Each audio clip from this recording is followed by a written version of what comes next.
अपने पसंदीदा शो के फुल एपिसोड देखने के लिए अभी डाउनलोड करें दंगल प्ले ऐप।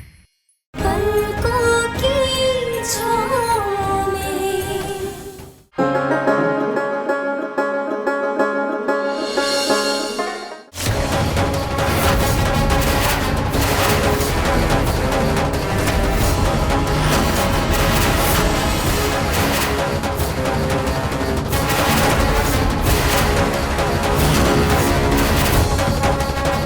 क्या हुआ सुमन? कोई दिखा? आपको कोई नहीं मिला? सुमन, मुझे नहीं लगता बड़े पापा यहाँ होंगे। Let's go.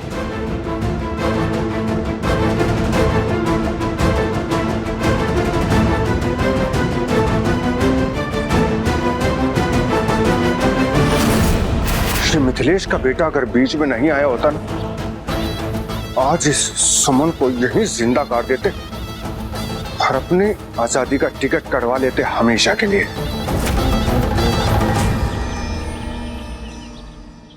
अरे ओ आरती बहुरिया, ओ समधन जी,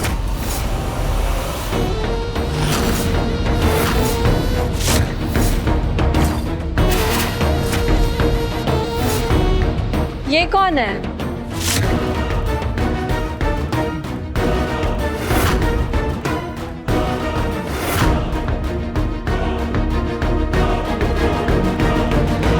अरे समधन जी, कैसी हैं आप? हाँ, का रूप खिल रहा है आप पर सुहागन का। बहुत खूबसूरत लग रही हैं आप, किसी की नजर ना लगे आपको हमारी। हाँ जी आप? जी नमस्ते जी, हम ठहरे आरती बहुरिया के ससुराल की तरफ से। अच्छा अच्छा, नमस्कार। ओ, सौरभ की सबसे छोटी और सबसे प्यारी बुआ हैं हम। जब आरती बहुरिया ने इतनी बड़ी खुशखबरी दी तो हम तो तुरंत मनोरमा जी से मिलने चले आए। अच्छा किया।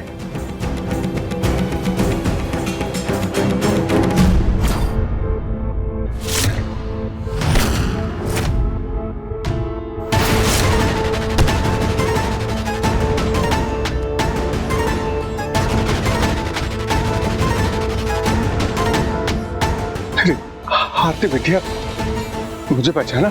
मैं तेरा अभागा बाप हूँ बेटा, तेरा पिता। आप जिंदा हैं? मेरे पापा जिंदा?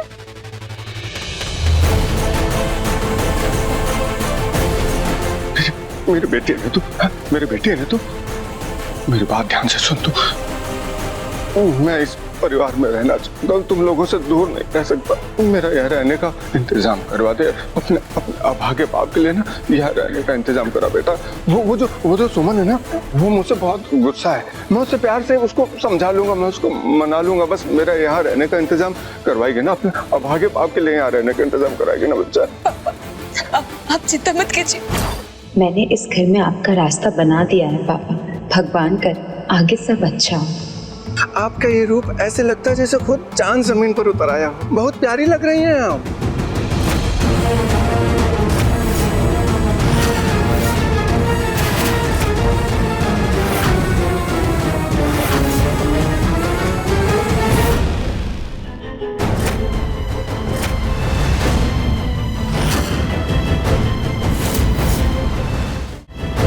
नमस्ते। जी नमस्ते। माफ कीजिएगा, मैंने आपको पहचाना नहीं। भैया, ये सौरभ की बुआ जी है, पहली बार भागलपुर आई है और सुमन सावन भी चल रहा है, इसलिए यहाँ आ गई। ऐसे यूं अचानक? सुमन बहुरिया, तो कहा है कि हमें पता नहीं था ना कि अंग्रेजों की तरह अपनों से मिलने के लिए अपॉइंटमेंट लेना पड़ता है, वरना हम पहले से सबको एक एक को टेलीग्राम देने के बाद ही आते। या फिर कबूतर, कबूतर से भी तो संदेशा भिजवाया जा सकता है ना।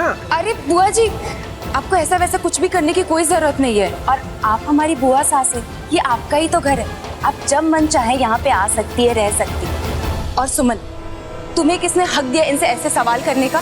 तुम्हारे मामा मामी तो कभी भी मुंह उठा के यहाँ पे चले आते, हमने उनसे तो कोई सवाल नहीं पूछा। तो फिर तुम इनसे? हमारे कहने का ये मतलब नहीं था। तुम्हारा क्या मतलब है हम सब जानते हैं। ये सब छोड़ो आरती, वैसे यहाँ पर फंक्शन कौन सा चल रहा है?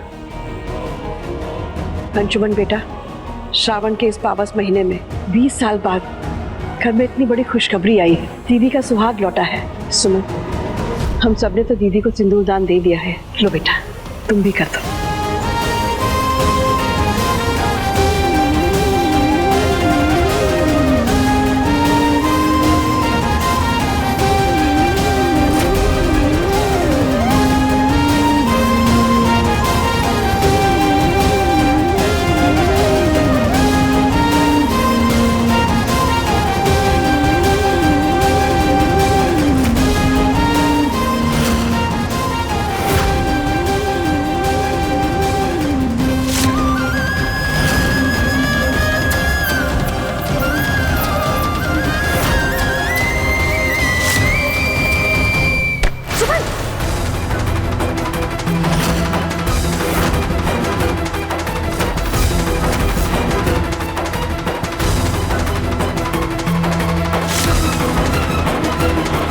अंशुमन, छुटकी, हम तुमसे कहे थे कि सुमन साहब जी को कभी माफ नहीं करेगी, कभी माफ नहीं करेगी, उनको फांसी पे चढ़ा के ही दम लेगी। वो कहे थे हम तुमसे, तुम नहीं मानी। अरे नहीं दीदी, ऐसी बात नहीं है। मुझे थोड़ा वक्त दीजिए। वो भी गहरे सदमे से गुजर रही है। गहरा घाव लगाए उसे भी। थोड़ा वक्त दीजिए, सब ठीक हो जाएगा।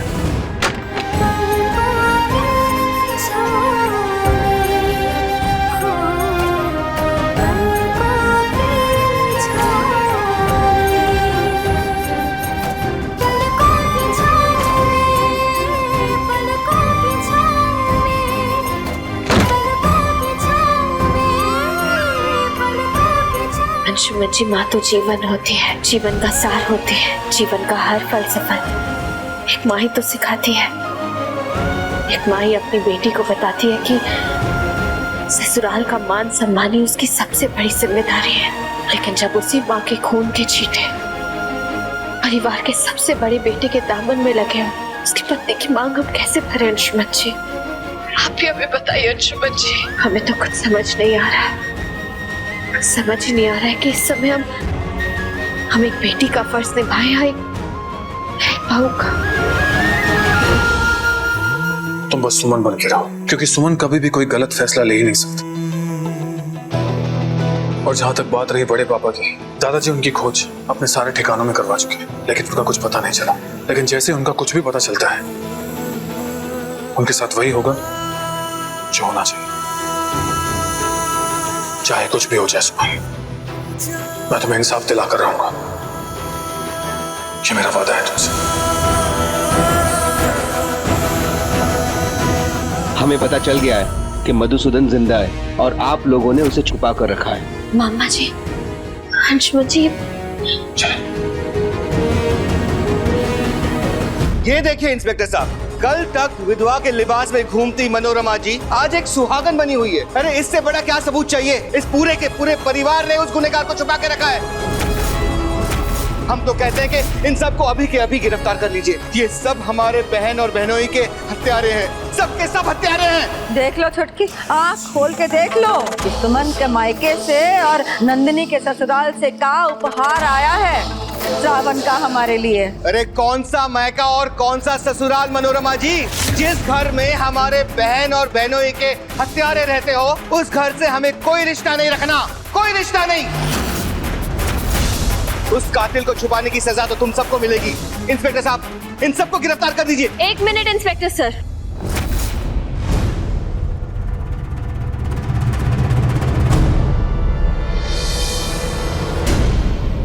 मामा जी, आप जो कुछ भी करने जा रहे हैं वो बहुत गलत है। हाँ, हम मानते हैं हमारे माँ बाबा के हत्यारे अभी जिंदा हैं, लेकिन ये बात तो सबको पता है ना कि इस घर के बड़े बेटे मधुसूदन झा ही मुजरिम है। तो सजा भी तो सिर्फ उन्हें ही मिलनी चाहिए ना, पूरे परिवार को नहीं। और उस एक्सीडेंट में जिसको कुचला गया था वो हमारे भी माँ बाबा थे, लेकिन उसके चलते हम अपने इस पूरे परिवार को गिरफ्तार होने थोड़ी ना दे सकते हैं। ये बात तो कितनी गलत है। हमारे होते हुए ऐसा कभी नहीं हो सकता, कभी नहीं। और ठीक है, अगर आपको लगता है इस घर का हर सदस्य गुनहगार है तो ये लीजिए, हथकड़ी हमारे हाथ में भी डालिए। हमें भी गिरफ्तार कराइए मामा जी। तेरे हाथों में हथकड़ियां डलवाऊं, ऐसा हम सोच भी नहीं सकते सुमन। मगर तुम्हारे इस फैसले से ना हम एक बात जरूर कह सकते हैं, आज से हमारा और तुम्हारा रिश्ता खत्म। मामा जी पर ये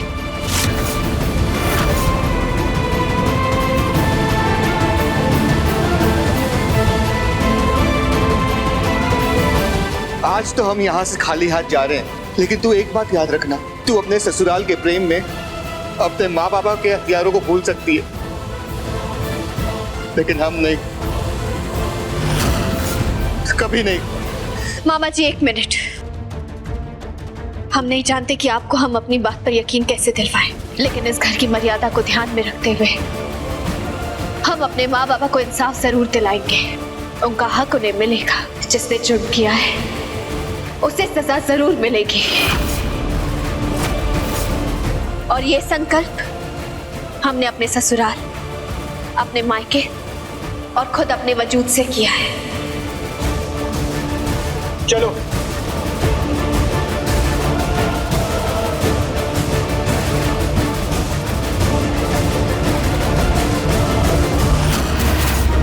जितना इस सुमन को समझा था, ये तो उससे भी टेढ़ी चीज निकली। इसे तो आज ही की रात निपटाना पड़ेगा जी मधु।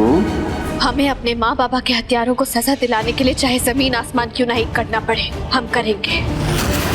और फिर तभी हमारे जो ससुराल में रिश्ते हैं उसे निभा पाएंगे।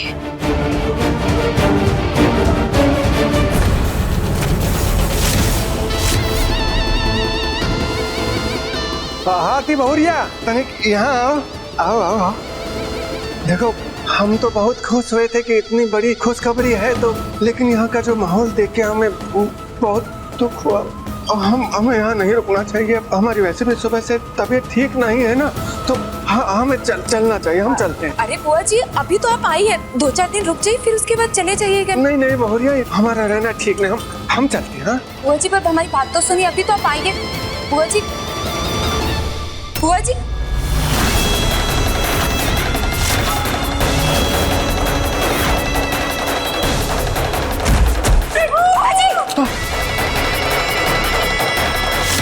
जी क्या हुआ आपको?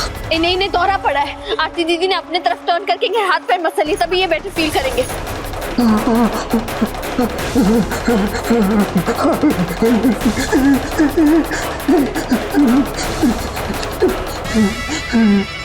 ठीक है अब आप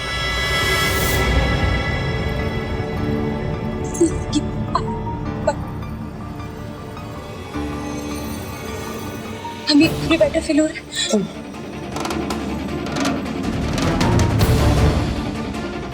हम ठीक है भौरिया, ये मिर्गी का दौरा हमें आता रहता है ना। सुमन बहुरिया की सूझबूझ से सब कुछ काबू में आ गया। आपका बहुत बहुत धन्यवाद सुमन बहुरिया।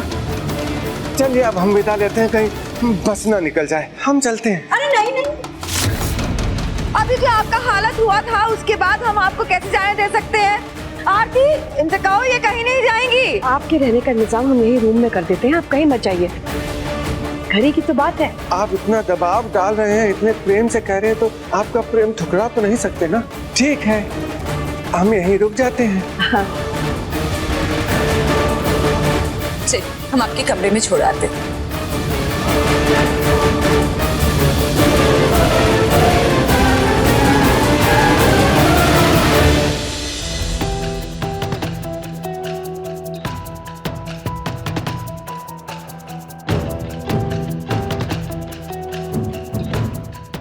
बेटी के सामने जो ड्रामा किया है वही मनो के सामने खेलकर उसे भी अपने झांसे में लेना होगा।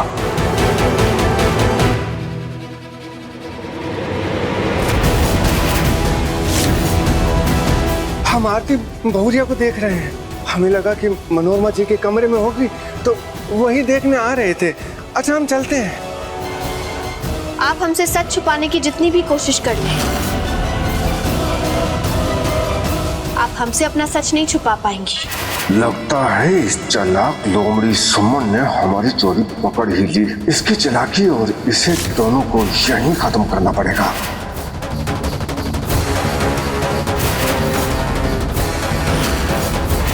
बुआ जी,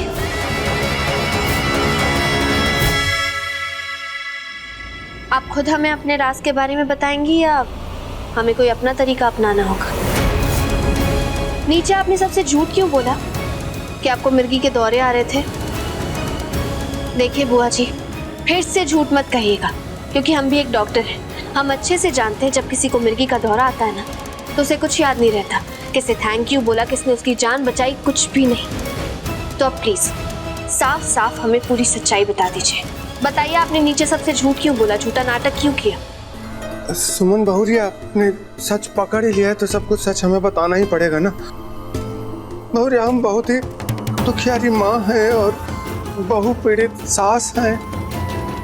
हमारे बेटे बहू ने हमें धक्के दे के घर से बाहर निकाल दिया है। हमारे पास रहने का कौनो ठिकाना नहीं था, तो सोचा हमें लगा हम इस घर में कोई जगह बना लेंगे, कुछ दिन तक रह लेंगे। अब तुम्हें सब कुछ सच पता चल ही चुका है, तो अब हमें जाना पड़ेगा। नहीं, आपको रोने की कोई जरूरत नहीं है। ये घर भी आपका है और परिवार भी, और यहाँ रहने के लिए आपको कोई झूठ बोलने की जरूरत नहीं है। बुआ जी, आप चिंता मत कीजिए, आप जितने दिन चाहें यहाँ पर रह सकती। जुग जुग जियो बेटा, भगवान तुम दोनों की जोड़ी सलामत रखे। काश हमारे बेटे बहू भी आप ही की तरह होते तो हमें आज ये दिन न देखना पड़ता।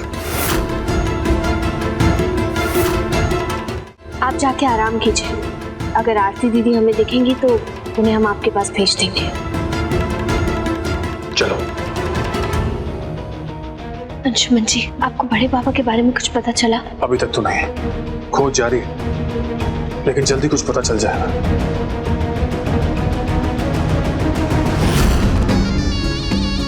खुद को बहुत चालाक समझती है। अरे इतना भी नहीं जानती, जिसे पूरी दुनिया में ढूंढती फिर रही है, उसके सामने ही तो खड़ा है।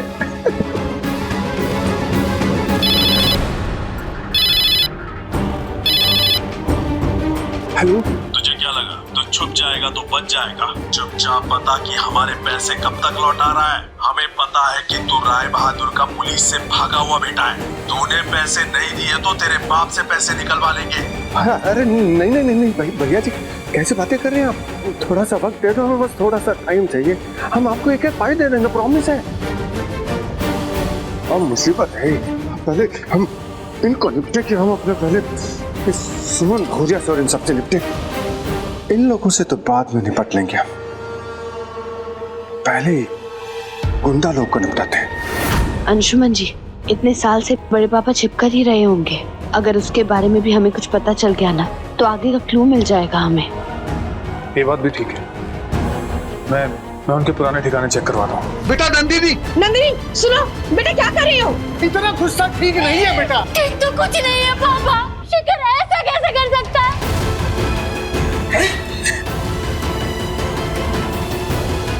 वो अभी तक मेरा फोन नहीं उठा रहा है पापा। हाँ, दिमाग पे काम लो। शिखर तुमसे बात नहीं कर रहा तो हम उससे बात करेंगे। ये तो गलत है ना माँ, मैं ये डिजर्व नहीं करती। नहीं हो सकता, नहीं हो सकता।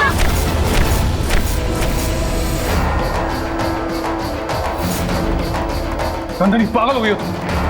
अगर सुमन को लग जाती तो? सब तो इसी की वजह से हुआ ना भैया। तुमने मुझसे कहा था ना सुबह कि तुम मेरे और शिखर के रिश्ते को नहीं टूटने दोगी, बचा लोगी, लेकिन नहीं।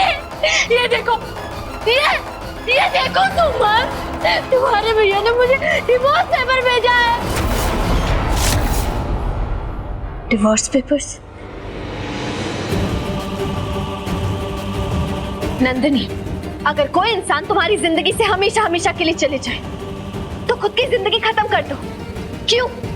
अगर किसी को तुम्हारी या इस रिश्ते की इज्जत ही नहीं है तो ऐसे आंसू बहाकर क्या होगा नंदिनी? सुमन, ये क्या बोल रही हो तुम?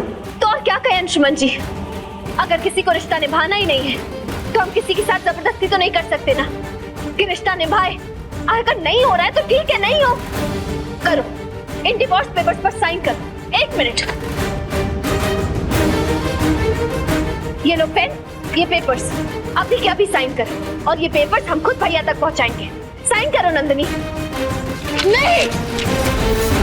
नहीं करूंगी मैं साइन। ये रिश्ता मैंने प्यार और विश्वास से बनाया है, इसे मैं कैसे तोड़ सकती हूँ? यही बात, ये जो अभी तुमने कहा ना, यही सारी बात तुम्हें शिखर भैया को कहनी है, अपने फीलिंग्स बताने हैं, अपनी लड़ाई खुद लड़नी है नंदिनी, और उन्हें बताना है कि किसी भी रिश्ते में कोई अकेला फैसला नहीं लेता है, फैसला दोनों तरफ से लेना होता है नंदिनी। तुम कोई फैसला अकेले थोड़ी ना ले सकती हो। बताओ उन्हें, समझाओ ये बात उन्हें।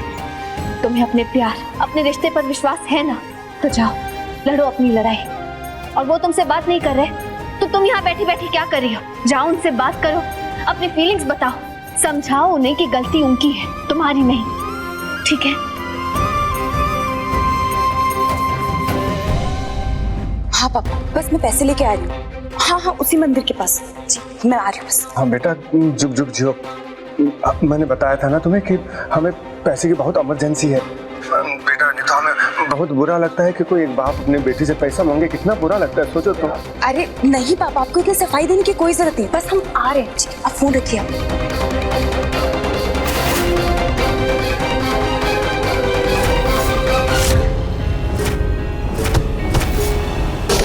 सॉरी।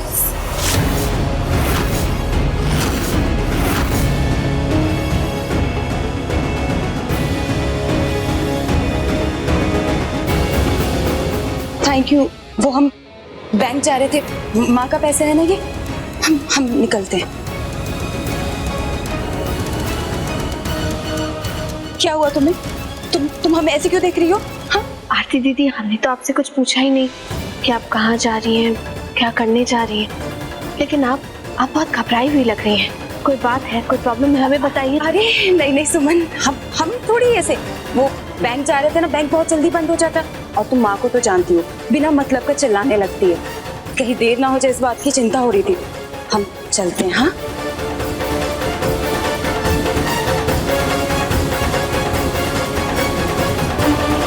कहीं सौरभ जीजू तो आरती दीदी को फिर से परेशान नहीं कर रहे?